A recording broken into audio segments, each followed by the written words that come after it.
आप सभी दोस्तों को राधे राधे, जय श्री कृष्णा। महाराष्ट्र में पंढरीनाथ की एक परम भक्ता रहती है जिसका नाम है जैनाबाई। भक्तमाल में भी उनका चरित्र दर्शाया गया है। तो जैनाबाई जो थी वो बहुत ही परम भक्त थी विट्ठल भगवान की। ये नाम जब कबीर ने सुना था तो कबीर ने सोचा चलो दर्शन करके आते हैं जैनाबाई के। कबीर जी आ गए उसके गांव में। जब आप किसी से मिलने जाते हैं तो स्टोरी पूरी आपके दिमाग में पहले से ही होती है कि जिनसे मिलने जा रहे हैं वो स्वभाव के बड़े सुंदर होंगे, चेहरे पर मुस्कान होगी, बड़े शांत होंगे, चेहरे पर तेज भी होगा, हाथ में माला कर रहे होंगे, आसपास कुछ भक्त भी बैठे होंगे। ऐसा हम लोग सोचते हैं कि संत महात्मा जो होते हैं वो ऐसे होते हैं। लेकिन यहां कुछ अलग ही बात देखी उन्होंने। वहां क्या देखते हैं, कबीर गांव में जैसे घुसे उन्होंने देखा बड़ी जोर जोर से लड़ाई चल रही थी।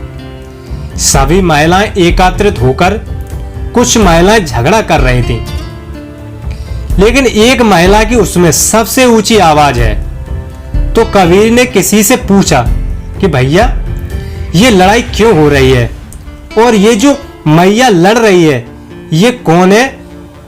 उसने कहा ये जैनाबाई है।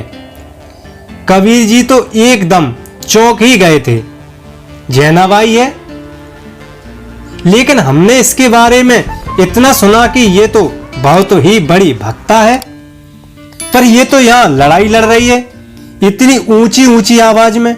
मन में भाव आया शायद गलत जगह आ गया, पर फिर लगा कि नहीं, कई बार संतों के हर काम में कुछ ना कुछ छिपा होता है। चलो पूछ लेता हूं क्यों हो रही है ये लड़ाई। तो पता चला जैनाबाई इसलिए लड़ रही है, वो कह रही है कि उसके कुछ कंडे हैं गाय के गोबर के, तो वो कुछ कंडे कुछ महिलाओं ने ले लिए, अपने कंडों में मिला लिए। तो जैनाबाई कह रही है कि मुझे मेरे कंडे वापस दो।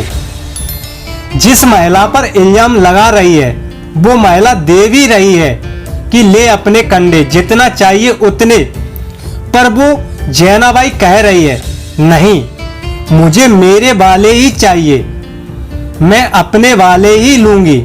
लेकिन ये कैसे पता चले कि इसके अपने कौन से हैं और पराये कौन से हैं। कंडे में कोई मोहर तो लगी नहीं होती कि ये इसके हैं वो उसके हैं। सारी बात बताई कि इसलिए ये लड़ाई हो रही है।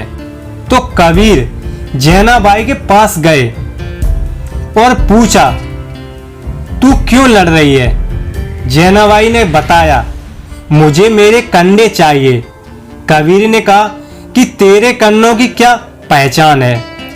तब जैनाबाई ने कहा क्यों नहीं, मेरे कन्नों की पहचान है।